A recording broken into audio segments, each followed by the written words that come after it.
Hi, welcome to Yoga Path and our class number 5 for the beginners series. So today we're going to investigate our Cobra Pose.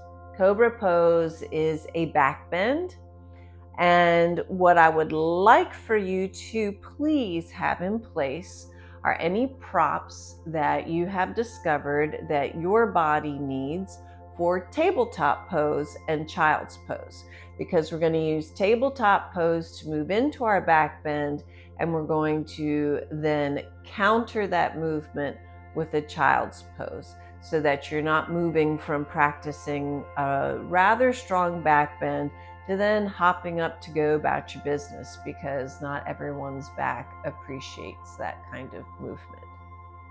I know that mine doesn't. So starting from your tabletop pose, we went through several props in the tabletop pose class, such as how to support your knees and your wrists. And we talked a lot about external and internal rotation of the shoulders. So that is going to come in very handy in today's class. So please review that if you need to. And then as we finish our pose, we're going to go right into a child's pose to help counter pose.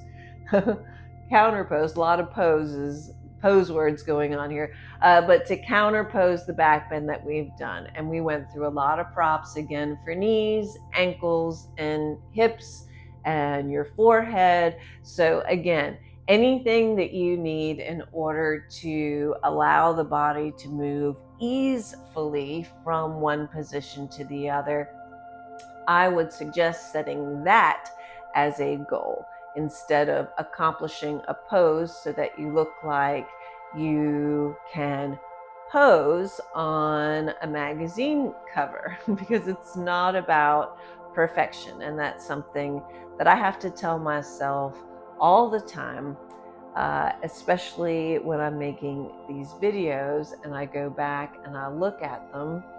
I am just reinforcing for you that despite a few decades of practice and teaching, the body is full of your life experiences, and things can hurt, injuries can happen, and doing a pose perfectly is not the goal, and it just doesn't happen. So okay, so we're going to begin. So first, please come to your tabletop position. So again, use whatever props are necessary for you to come into this position comfortably. So this is a great starting place for the Cobra Pose. From here, I usually cue that you walk your hands a hand's length in front of where you had them placed in your tabletop pose. Bring in an external rotation. Okay, we're trying to support the upper body. You don't want to yank your shoulders down, but you want to avoid them rising up towards the ears as you move forward into your pose. The tops of the feet are touching the floor. Press them down into the floor. As soon as you start to press in from the toes all the way through the knees into the floor, for most people, they start to feel the lower belly muscles engage. And I'm talking about the muscles below the navel. So you're pressing the legs down. It's easy to forget about the legs because they're behind you, but they're a huge part of the foundation of this pose. So as you're pressing down into the feet, see if you can get contact with all 10 toenails and the feet, and start to bring the body forward slowly, because most of us will feel a lot more weight begin to come into the upper body. So begin to engage in the buttocks. There can be a slight dropping down of the tailbone so that you maintain a little length in the lower spine. Pressing down through the lower legs and then reaching them back firmly as you begin to press forward through the chest, with the intention of keeping the spine as long as you can so that there's no compression in the lower back. Traditionally, Cobra Pose, you're coming down, the elbows bend, and the front of the pelvis makes contact with the floor. So a lot of times this is happening, the shoulders will come up, or there ends up being a lot of sag in the lower back, a lot of collapse into the lower back. So you want to avoid that because you don't want to compress the vertebra, and because a Cobra Pose is supposed to help open the chest as well as stretch through the neck and the shoulders if done correctly and with intention. So pressing the tops of the feet into the floor, reaching the legs back, particularly through the big toe side of the foot. The buttocks are engaged. The elbows can bend, and you're drawing the inside of the elbows towards the sides of the ribs to keep them from buckling out to the sides. The sides of the neck are nice and long, and as much as you are pressing the chest forward, the legs are strong and reaching back behind you. To come out of this pose, those shoulders are going to shrug up. This is where it's going to happen. So press down firmly, firmly, firmly into those lower legs to engage the lower belly muscles, and then you're pressing the body back up. Okay, so we'll try that again. Pressing down through the legs, through the tops of the feet, reaching back with the legs to balance the reaching forward of the chest. Maintain external rotation in the shoulders, the buttocks engage, the back muscles are collecting towards the spine. The chest reaches forward, sides of the neck are nice and long, and then when you're ready, press down into those lower legs, really engaging through the lower belly as you bring the body back up. From here, it's a good idea to bring the spine into the opposite direction so you get a nice rounding of the spine to alleviate any constriction that may have come into the lower back through that pose. So again, there are props that you can use for knees and ankles and hips when you're in your child's pose. And the child's pose, you can also support the forehead as you come forward and down. And then you can just rest and take as much time as you need. Okay, so Cobra Pose is coming forward, but it's very important to balance that forward motion with the lengthening in the back of the body as well. And that's something that is very easy to forget about because that's behind us, right? And we're looking forward in the direction that we're going. But inhabiting the body, making this a whole body, whole person practice means maintaining intention and awareness of the entire body and how it's moving through your pose.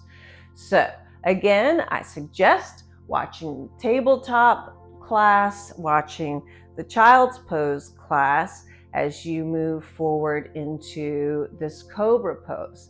So another prop that we have for Cobra Pose is for some of us, there's a lot of curve in the lumbar spine. That's the very low back.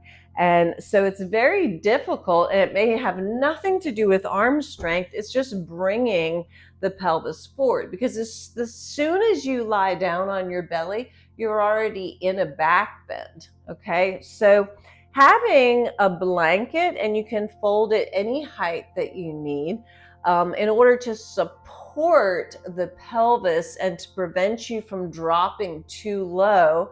Okay, you would use it the same way. So you're coming into your tabletop pose, walking the hands about a hand's length in front of where they are now.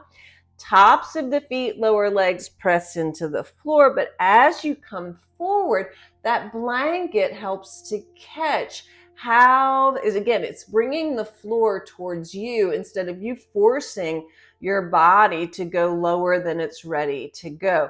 Reaching back with the legs, pressing forward through the chest.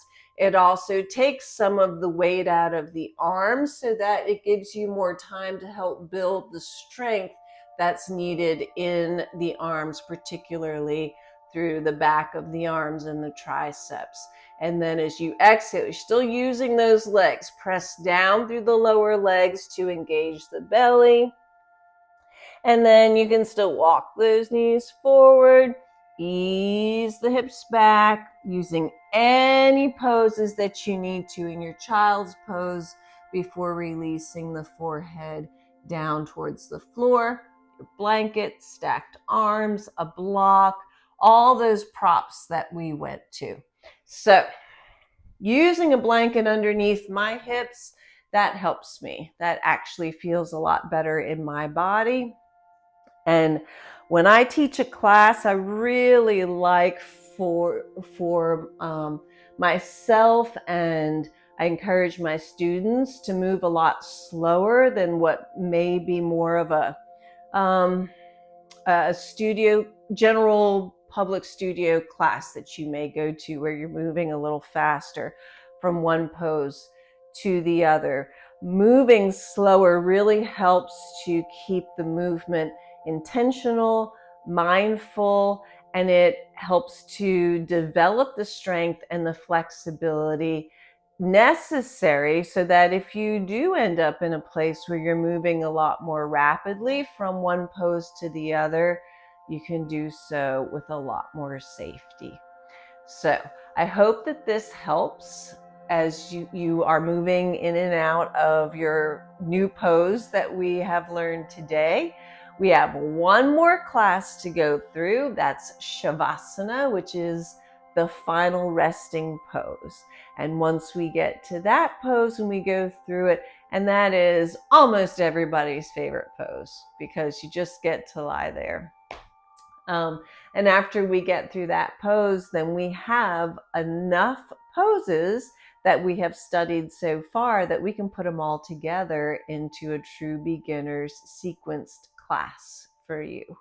So I hope you enjoyed this, and I hope you have a great, wish I would stop hitting my mic every time I bring my hands up, but I hope that you have a great rest of your morning, afternoon, evening, and the light within me bows and honors the light within you, which in a word is namaste. So namaste, and I look forward to seeing you next